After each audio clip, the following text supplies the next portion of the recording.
Hello, welcome to Speak Your Truth. This week is going to be, we're having a conversation with Angela. I'm really excited because I've met Angela, but I don't actually know Angela very well. I today took a look at her Instagram and fell in love with her energy and her beauty of spirit and soul.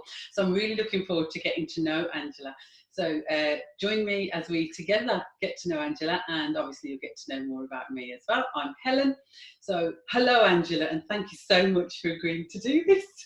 You're so welcome, and this is such a pleasure on a lovely Sunday afternoon. So hi everybody, my name is Angela Youre and I am an intuitive guide. So I'm a life coach, I'm an angel intuitive, and I also am an empath. So what I do is I speak to people and I work with them, and their guides work through me so to give them messages for them. So I'm also very, very, very spiritual, and I'm a little spirit junkie, and I am the crystal queen, as you can see, and I'm always surrounded by packs of angel cards and other sorts of things. So this is going to be so exciting. Well, you've just answered my first question because I was going to invite you to introduce yourself. So you've done that wonderfully. Can I ask you to explain a little bit more? Because one of the things I suppose that I do work on my intuition and my gut, but I kind of veered away from calling myself intuitive or an intuitive coach or an intuitive this or anything else. Can you, oh gosh, my energy. Can you explain that further? Could you give me more insight into how that works for you? And yeah, I'll stop at that question. Yeah. So everybody, so some people, years ago it was called psychics or mediums or things like that, but everybody is intuitive. There's nobody more. So I don't believe that there's one person more special than another. Like in A Course of Miracles, it's called a special relationship. It's not I'm more intuitive than you. It's just that I tune into my intuitive gifts more than other people do. You know, and it's about these days, everything is drowned out. We are so wanting to have other people tell us what to do that we don't ever go inside and listen to ourselves. So we want to hear it from celebrities or somebody on social media or read it from a book. We don't trust our gut or intuition. And what I have learned to do over the last number of years through self-study, self-healing, and all sorts of wonderful shadow work that I've had to do is to listen to the voice inside my soul. So it's the voice inside you that is where you get your intuition. You know, when some people say your gut feeling, I have that gut feeling, that's your intuition. That's gosh, telling you. It's all right. You've just kind of, I'm kind of like wow, because my guidance at the moment to everyone is here, go in here, find out what's going on in here. Like my route would be Christ. Christ guided me to the scriptures say, seek ye first the kingdom of heaven, and then it tells you the kingdom of heaven is within. So that's all I've tried to do myself. And with everything that's going on, my guidance for others now is seek ye first, go within. It's got to come from within here. So you saying that is just like cementing for me that it is. We each have we have, I believe we have access to everything because of our DNA, and that takes us right back to the source, from creation. We came from creation, so we have access to everything. And because it's all a sort of eternal, we actually have access to the future, possibly, even though I'm not quite sure how that one goes, but it's here, and I suppose this eternal symbol, that point here is that point here, that internalness of, and with all of the, I know we spoke very briefly before we came on air. Oh gosh, saying on air. So about all of the external noises that are going on right now. And we are being fed so much. I mean, we're constantly, I mean, I don't watch the news, I don't know about yourself, but because of the fear feeding, but we're constantly fed everything, and we're fed so much information, and we just become overloaded. And right now, I couldn't tell you what is true with the stuff that I'm hearing and reading. So I have to discern within. And there is another scripture that says, if you want to know the truth, pray and ask. Which prayer, meditation, I think people and we can get so hung up on the terminology and the semantics of things that we lose the fact that meditation, prayer, seek ye first, that going in to ask, is this true? And that gut, like you're saying, the gut thing, we know when something's true. When well, I'm not great at being, I can be calm. Let's get, you know, I'm not going to go say I can't, but I you know, but we if we do work hard and get to know ourselves, then I do believe that people wouldn't be able to con me anymore. But I'm still sort of an open book where I choose to believe that what you're presenting to me is your truth and who you are, even though my knowledge and experience would tell me that.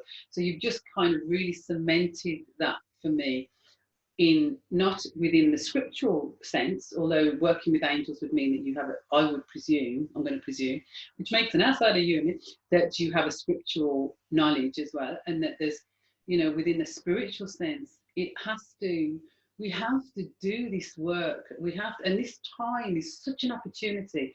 You know, all of the scaremongering and everything else, we have such an opportunity right now to create something new.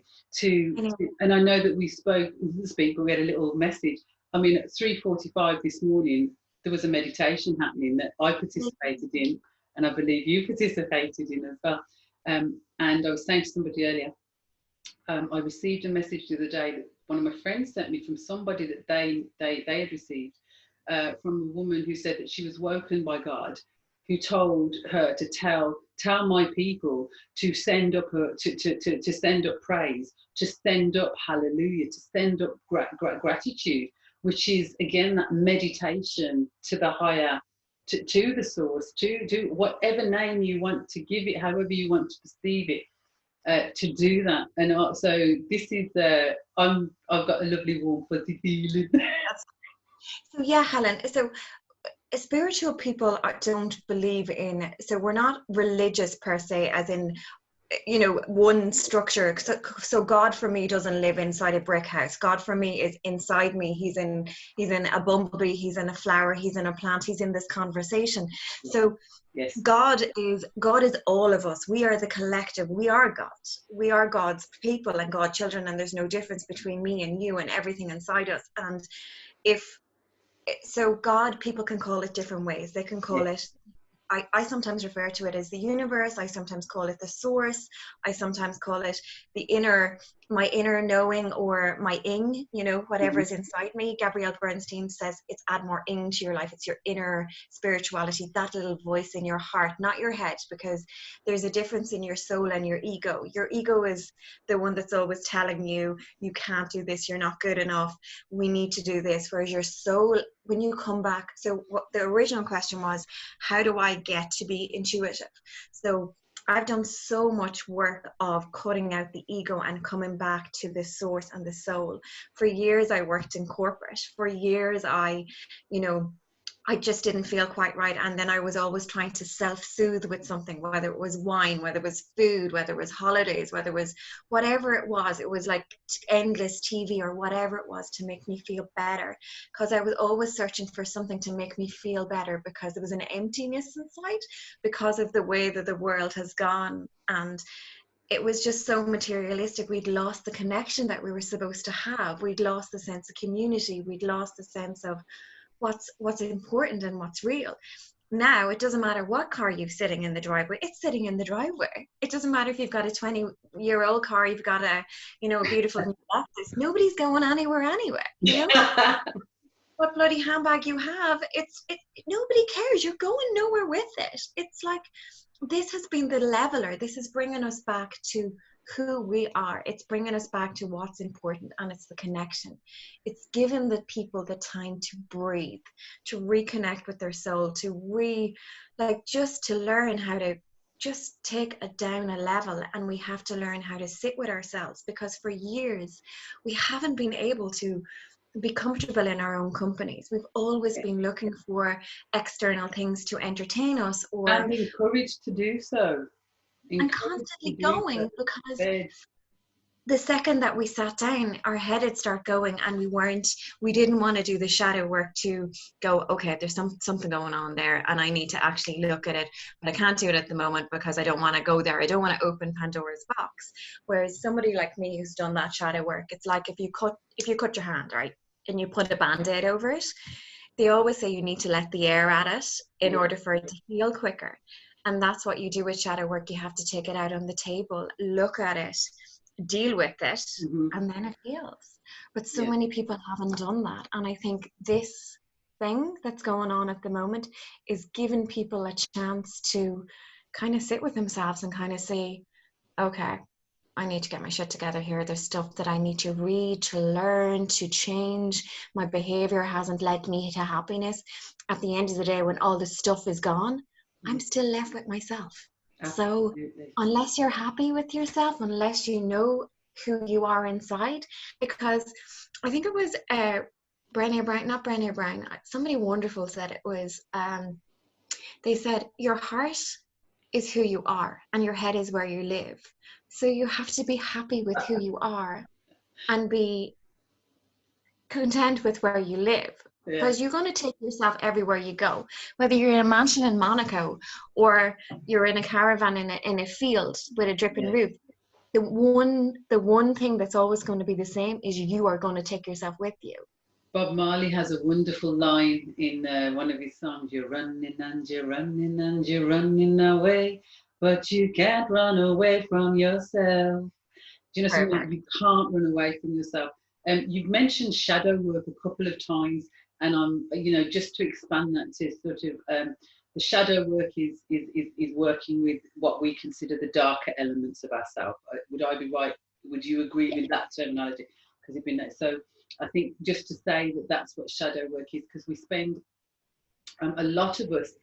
I've had some experiences over this week, and for many people, there is a dread that their dark side, that their darkness is too dark, too scary. And the reality is that it's not.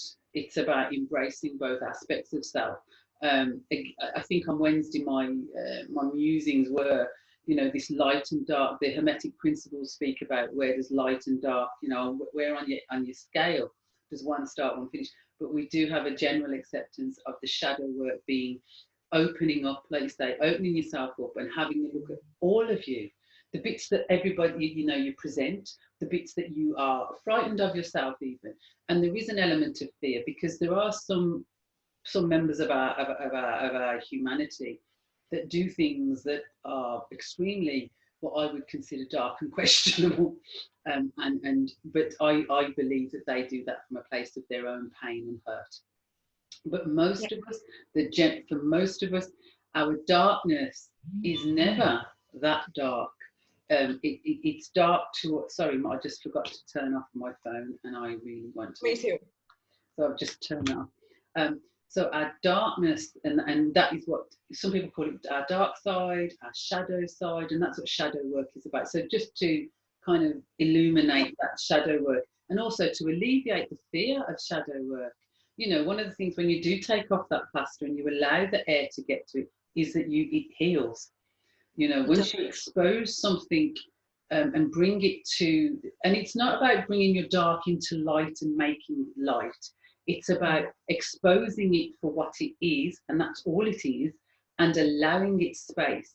And it's when I'm going to use this analogy, and you may or may not, but years ago when I grew up, dogs were just allowed to be out on the street.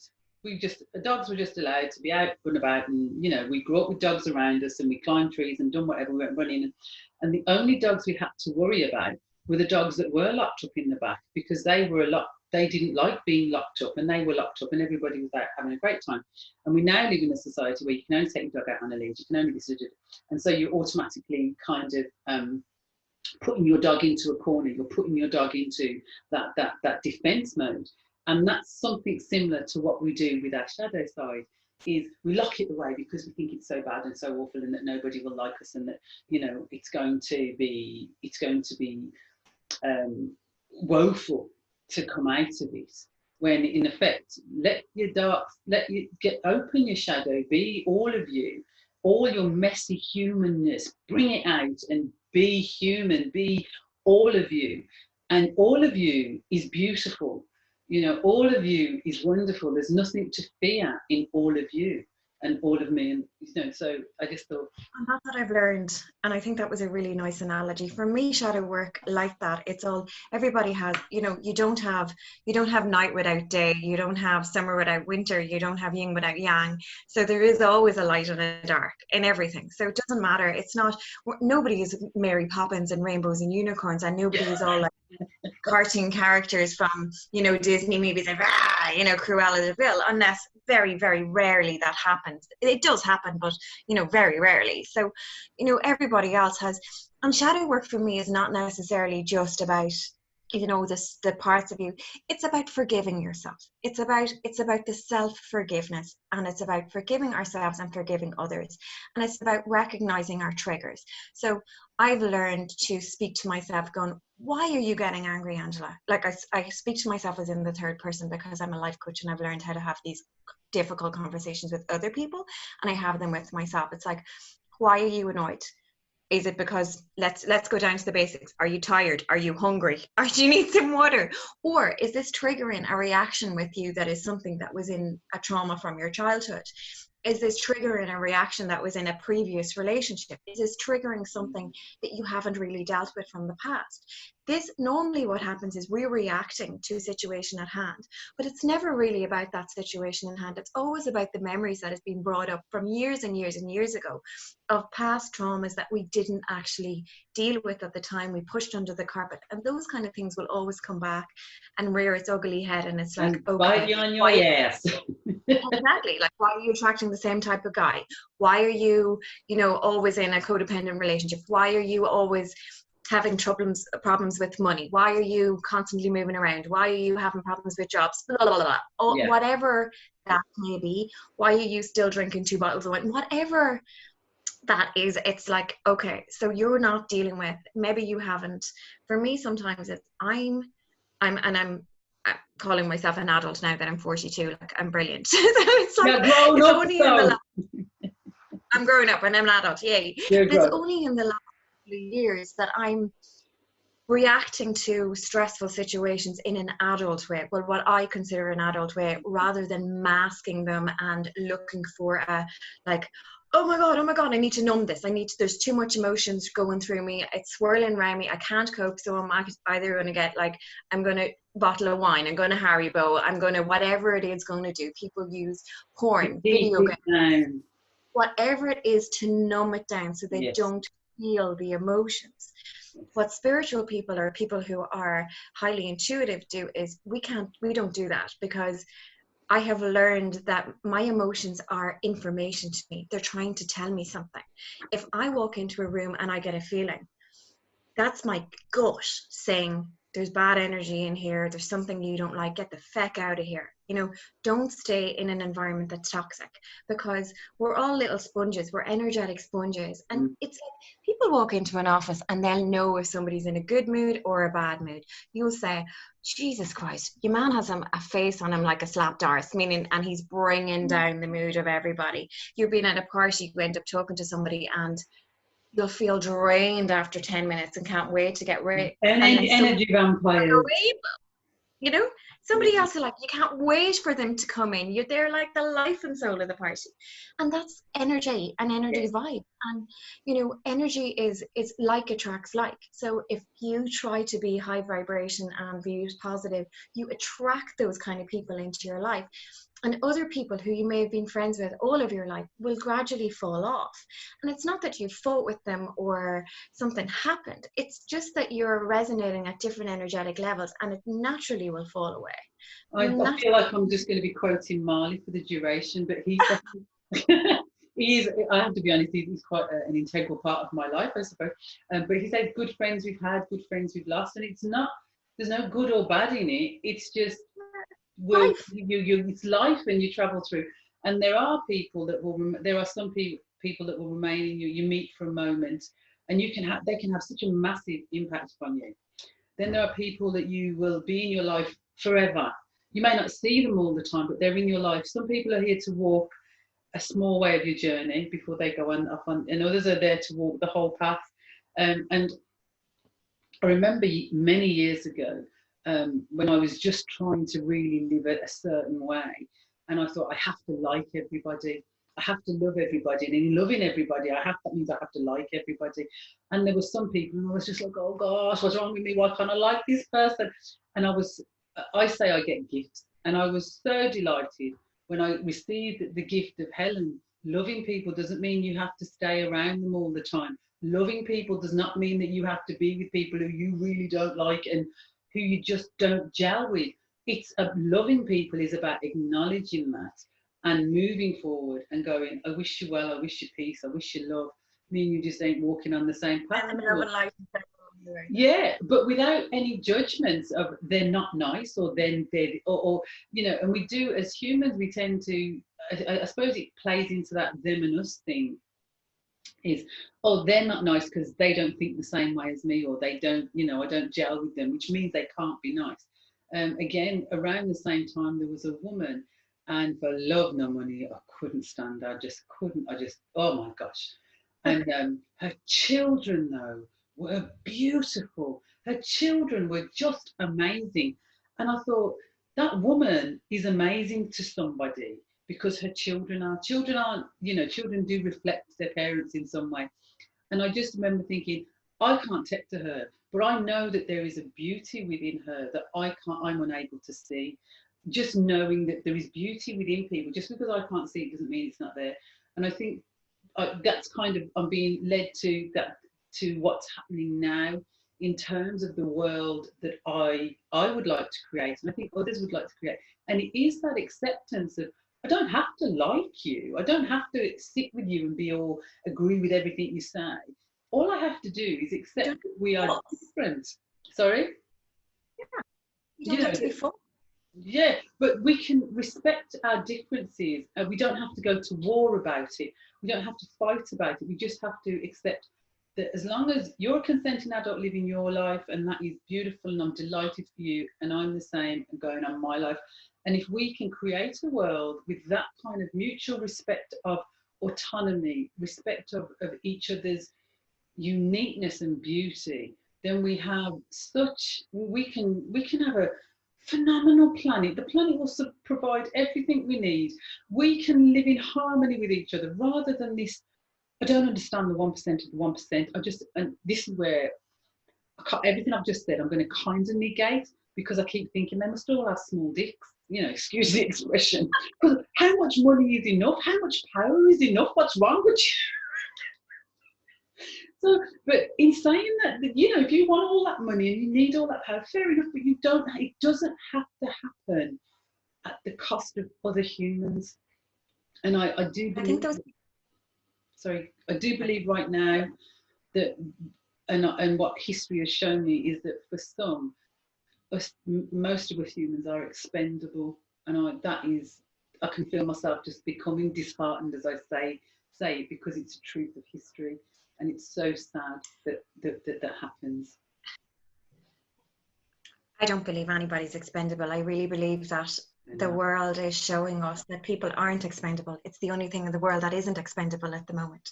So I choose to see the complete opposite, in terms of, I see that this is actually showing us that nothing else fucking matters apart from people, right? People are the only thing that matters. It doesn't matter what you have or how much money you have. It doesn't, like, you've got the likes of Prince Charles and, you know, Tom Hanks. These are, I don't know if they're billionaires, but you know what I mean. The top of the top of the creme de la creme. And you have the likes of my poor little neighbour down the road who has nothing. And both of them, everybody's getting it, right? So it is such a leveler. It doesn't matter. No amount of money is going to buy you a vaccine that hasn't been created. No amount of money is going to, you know, is going to change the fact that if you have an underlying condition, unfortunately, this may take you away. So all that this is showing me, and I'm coming from a place of love and light, and I've done so much work to take my ego always out of stuff that it's and I know that's very difficult. It's easy for me to preach from this pulpit, right? In terms of, I have because I've done so much work, I'm not coming from a fear of this. It's not. And because I'm working so much with my angels and my spirit guides, I know, and it's not I think or I hope, I know like 1,000,000,000% right in here, right in the heart of my soul, that everything is going to be better.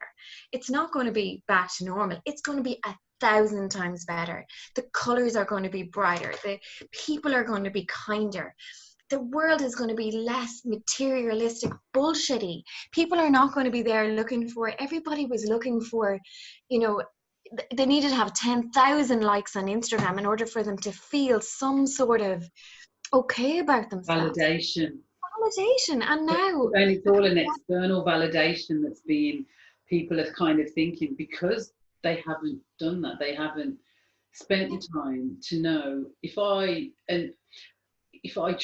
go here and I accept all of me and honor all of me and love all of me, I don't need you to validate me. I don't need, it's not, and I think that sometimes people can see that, goes, oh, we don't need anybody, but it's not about need, it's about, it's not. Yeah. But like if the Wi-Fi goes down with those kids and the networks go down, then where are they going to get that validation? So that's what I mean. It's like the world is going to be a better place. People are going to realize, I'm spending time with my family. I'm playing board games. I'm learning how to cook. Because at the end of the day, it's the people who are contacting you during this. It's people who are organizing a Zoom catch up and still want to be your friend in this. It's not about what you're looking like with the, you know, this makeup that you're all over the place and you're in the best place and in the best nightclub, and everybody's sitting in their kitchen. Everybody's in their So it's not like, oh, I'm just going. I was in Rome a couple of years ago and I was in the Vatican just at the art. I'm just a crazy art lover. oh, that's one of my places to go. Oh, the art. Oh my God. It just like, it melts me. But you had these kids and they're just literally like this. They're just taking selfies with themselves and just videoing the whole of the roof, and they didn't once stop to take down their phone to look up at the ceiling and go, wow. They That's never become a barrier, hasn't it? That, I think that's one of the things that not only quite recently though that has concerned me. Like when people, because there's so much stuff online, and one of my concerns was when people were filming these heinous, horrendous things happening. It was almost like they felt shielded and protected. You know, like it's not going to impact on me. It's not going to touch me because I'm filming it. Artwork. I can't. You know, you're not receiving it. And I think there's a YouTube, or something. Tommy Tiernan is one of my favourite comedians, in all fairness. And there is, I think it's on, there's a footage of him and he's delivering his show, and there's somebody in the front row like this with the camera. Well, he just goes in on them, and he, you know, his language, I'm fucking here, and he, you know, the way he splurts and spits, and he's like, I'm here, what are you doing? And he's literally going, what are you doing this? I'm here in front of you and you're doing this. And this has become, it's taken on a whole new dimension, but it does give it seems to numb. It's given people an opportunity, not an opportunity, but it's they're numb to the reality of, I'm filming something that I shouldn't be filming, that I should actually be stepping into. People are frightened to step in. The nanny state has pushed people back to such a point. We've had so many of our freedoms eroded and things, and the phone has given people the keyboard warrior, the barrier. Just it's a wonderful thing. Don't get me wrong, it is a wonderful thing, but there is a shadow side to it, a dark side to it, that needs to be brought out into the light so that people can question it and look at it and become aware of it. And then once you're aware of it, you can make a choice. And that's where it is. You know, do I choose to just keep it as a barrier? And then you need to go and figure out why you're prepared to do that. Or do I say, no, that's wrong, I need to do something about this? That's not. I want those people to actually, if I ask them in 3 weeks' time, after they come back and go, oh, you were in Rome, what did it sound like? What did it smell like? What was like, I love Rome. You go in there and the graffiti on the wall, it's dirty. It's dirty, filthy sex. That's what Rome is to me. It's about carbs and fucking and just art, and it's full of like, Wow. just, ooh, All of its history rolled in there by the sound of it.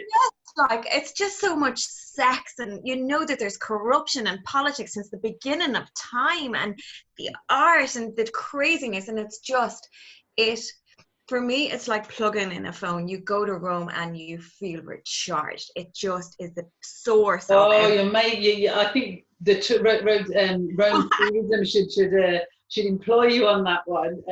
You've definitely. I really want to go. You sit there and you have an ice cream and you watch the beautiful people go by, and everybody's fucking gorgeous, from the dogs to the grannies to the grandfathers. You'd fuck everybody. They're all fabulous, like amazing. They're all stunning, like everybody, and everybody's snogging everybody. It's just so, ooh, wow, it sounds like a sexy, sensual place. Oh, it's amazing. Like, Rome is just where you want to go. But that's what I mean. It's like those kids are going to come out of these, especially, and they have like cameras following them around, because you can buy a tour of €100 and this guy will take pictures of you in all the spots. And they go to 10 different spots in Rome, and it's like, you didn't even sit there and look at that, not even for 10 seconds. You got the picture, looked at his phone to check were you looking good in the pictures, and then got on the back of the bike and gone to the next place. It's like, you're not experiencing life. You're looking for validation for your friends to say you were in Rome, but you weren't in Rome. Your phone was in Rome, And that's I'm loving your passion here, Angela. But it is, but that's what this is going to bring people back. It's like, they're going to be in the pub and they're going to be with their friends. They're not going to be on their fucking phone because they've been on the phone for months. It's like, this is a pint, hallelujah, and this is a person, and I can touch you, and it's lovely, and I can listen to music, and I can dance, and I can hug my mother, and it's just like, it's going to be amazing. Well, that's what it's going to be like for me. If everybody else, I like your world, Angela. I like your world. But anybody else who doesn't see it like this massive opportunity for, like, how fabulous we can make this world, then fuck them. It's their own problem. It is. You either grab life by the balls and you actually wake up and you go, look what we've been through, and how lucky are we that we're not one of those families that were really impacted by this, in terms of we lost somebody that we loved. And then that's a different. For them, obviously, this is a completely different thing. I am so blessed and so lucky, and thank you, Archangel Michael, for looking after me. He is my guy and he is with me always. And he's been looking after me and my family throughout this. Well, I do talk to him 70 times a day. It's not as if it's a one-way thing. You have an intimate relationship with him. You've built a relationship with him. He's my, he's my go-to, and he's the big guns. Like, there's no messing with him. I'm aware of. I've seen. There's a fabulous statue of Archangel Michael defeating Satan in Paris. And he comes with his sword, and he cuts the cords of the energy throughout the day. So every night I cut the cords. I said, thank you, Archangel Michael, for removing the cords of any energy that does not belong to me, from people, places, things, or any other bullshit that I have come in contact with today that does not belong to me, and take it away from me, please. And I cut the cords every night, and then I go to bed and I sleep soundly.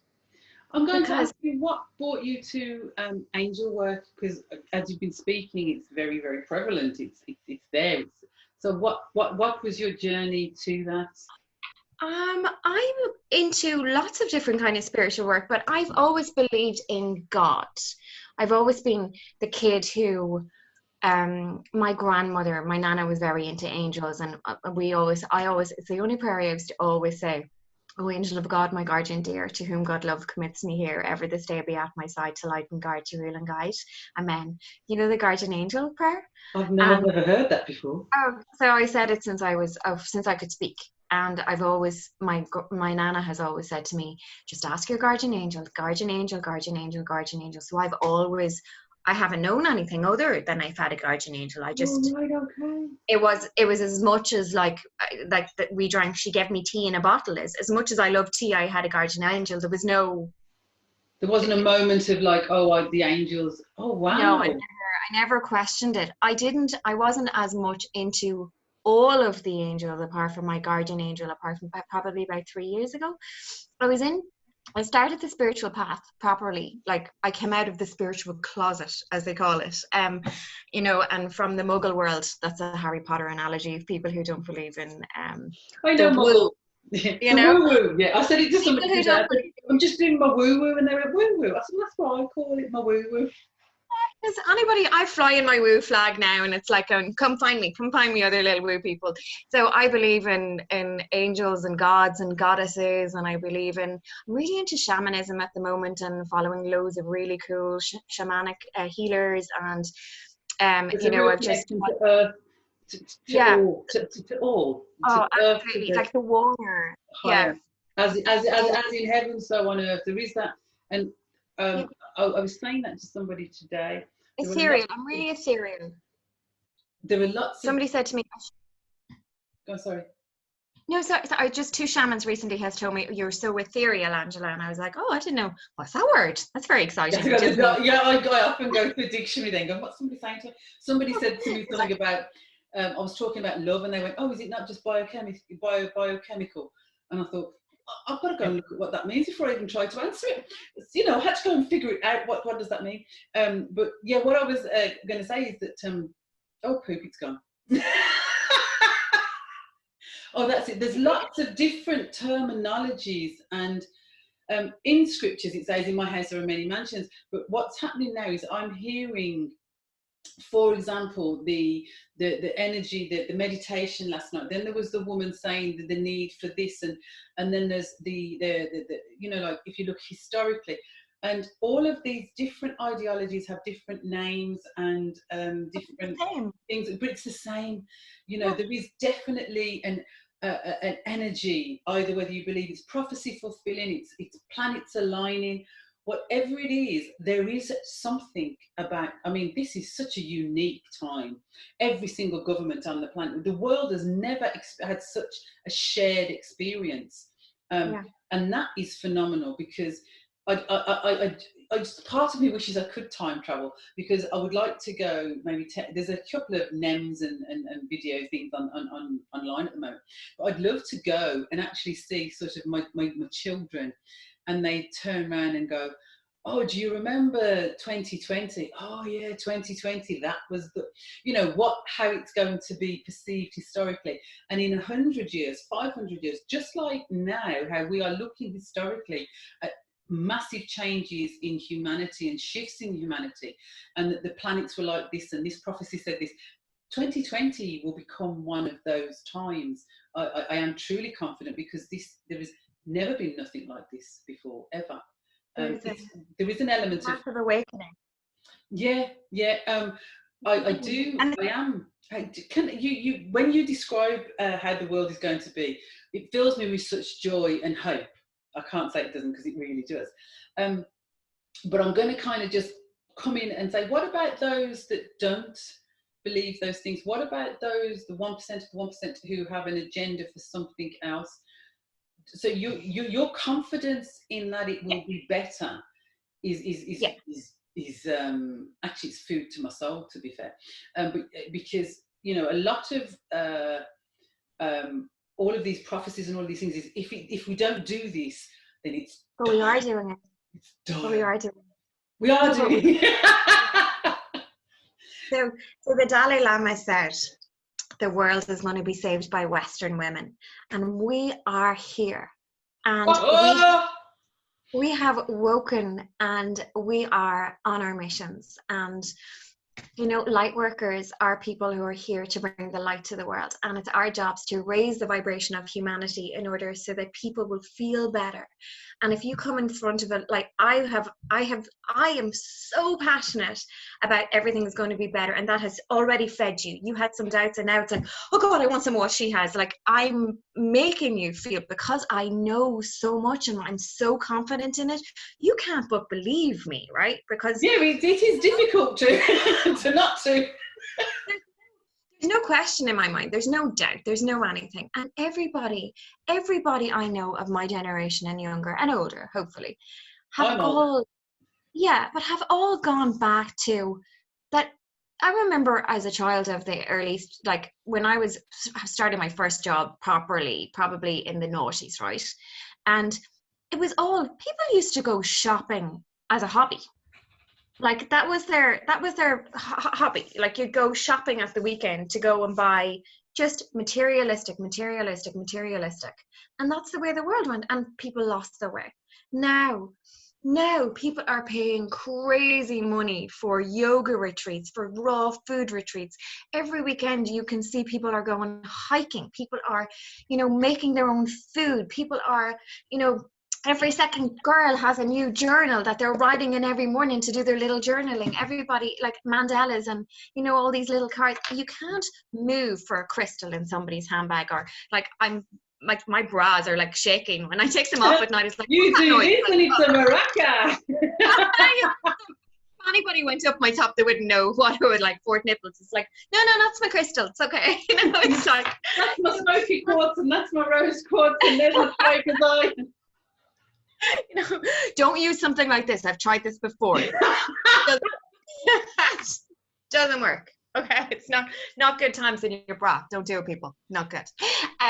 But I really feel like women are all searching for something, and maybe men too, but women are much more in tune with their feelings and their emotions these days. And what they're doing is they're searching out Reiki healers because they know that there's something wrong, but they don't know how to fix it. And they don't want to go down the counseling route because they know it's not something really wrong with them. It's just that they've gone, they're fortunate to me to counsel like, yeah, they're fortunate to me to counsel like me. They will know that I will guide them within. They know that it's already in them. They know that they're not going to find what they're looking for through material things. When they come back from the yoga retreat or those weekends, or even a day retreat or a sound bath meditation, they feel amazing and they want to hold on to that. And that's how I know that it doesn't matter the top 1% or the 1% or the 1%. That is narcissism. And there's so much more down here of people finding their souls again and going back to the heart. That the masses reconnecting with this and with where we come from, which is the earth. We're like a little daisy chain of beauty. You ever look at a daisy? It's the white and it's the yellow and it's the green, and it's just a daisy so unassuming. It's not a feckin' rose. It's not there for like €200 for a flower. It's a daisy. It's in everybody's garden and it's beautiful. You connect a little daisy together. You can't connect roses together. They don't work. But you no, they don't. People make daisy chains, but they don't make rose chains. And that's what we are. We're daisy chains. But together, we make a necklace. Apart, we fly away. So we come back together, and that's when we're stronger. And then we can sit like little crowns on people's heads. And that's where the magic happens. And that's how I know it doesn't matter about those 1% and 1%. Fuck them. It's the rest of us who are coming together that is going to make a difference and going to make a change. And Mother Earth is healing. And I'm going to cry. I'm just sitting here with a big grin on my face. And I'm kind of like thinking, okay, and there's so much more I want to explore, but I think that I would love to speak to you again, like on a Speak Your Truth. But so I'm going to ask you, I do have questions usually, so that even though I have national, so what are your plans for the next 3 to 6 months? Have you plans on the next 3 to 12 months in terms of, because you've said that you're a life coach and an intuitive healer, an empath, I've heard Reiki. So I hear a lot going on in terms of, to me, that's healing. You do healing work. And everything you've said, I'm kind of like, yeah, that's it. And it's resonating because there's a sharedness there. So is there anything that you're doing or any plans that you have that you want to promote, or just to let us know what you're doing?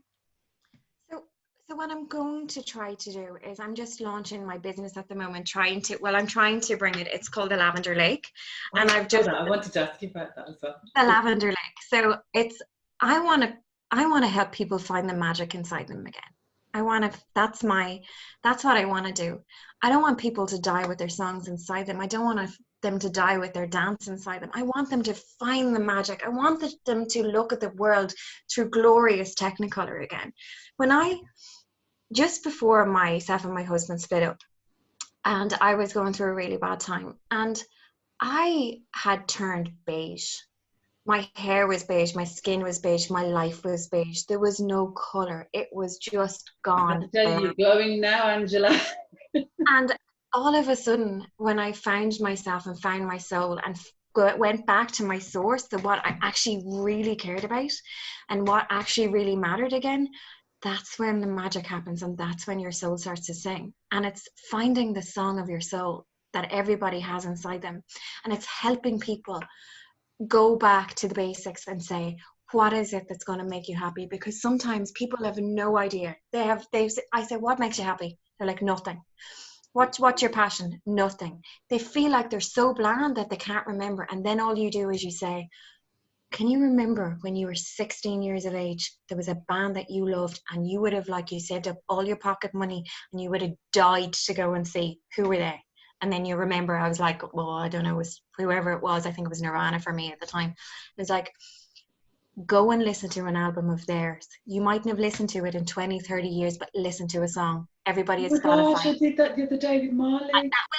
Boom! We were there. That's the spark that will ignite it. And that's Absolutely, I did that. I actually did that the other day. I mean, he's a constant companion, and I know I've mentioned him a couple of times. But there was a particular song in a particular way, and I thought I just need to hear this again in its original kind of record format. Actually, the crickle and the crackle and the, you know, with the sound that was made then. And I actually found the Old Grey Whistle Test, when they performed on the Old Grey Whistle Test. The whole concert was online, and I found that, and I just, and it did. I mean, I knew I needed that, so it did that for me on that time. But so you are launching or expanding for the Lavender Lake? Yeah, so I just kind of started it a couple of weeks ago, because I was originally, my job was a HR business partner for American tech company, but I can't do that when I'm in Cavan. So I'm, trying to find a sole job that I can work kind of anywhere in the world. So I'm kind of launching it from now. But yeah, so Okay. yummy. Absolutely. I know that I'm going to, when well, I might as well say it now, but I'm hoping that we may be able to collaborate and work together. Yeah, that would be cool. And my final question. What? Oh, I can't remember the way that I worded it. I'm just going to have to read it actually. Yes. Please do, yeah. What truth would you like to share? There's always hope. There's always, always hope. Nothing is ever hopeless. Sometimes we feel like, oh God, it's never going to happen for us. Or, you're looking for the love of your life, or you want your marriage to work out, or you want something different, or you want the job, or you want the promotion, or you want to feel better, or you want to lose weight, or you want to do and you're waiting for your life to start. When? I will be happy when. I will be happy when I lose the weight, when I get the house, when I get the promotion, when I get the new car, when I get the kitchen, when I buy a house. There's always when. Your life is starting now. You are in your life. It's right now. And I just want you to look today inside yourself about one thing that you remember. And it can be one song, one smell. For me, I went back to the Body Shop and I bought white musk. They still do it. White musk.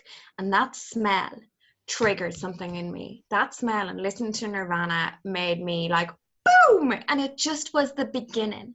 So hope is never gone. And you always have to just have faith. Talk to your guardian angel, but they can't come into your life without you asking. There's laws with angels. They can't interfere. No matter what, they can't interfere unless you're in grave danger. They will save your life, but if you're going to run out in front of a bus, they'll run a distraction, but they can't interfere unless you ask them. So talk to them, talk to God, talk to your angels. Say, angels, thank you for reminding me of your presence. It feels so good to know that you're here.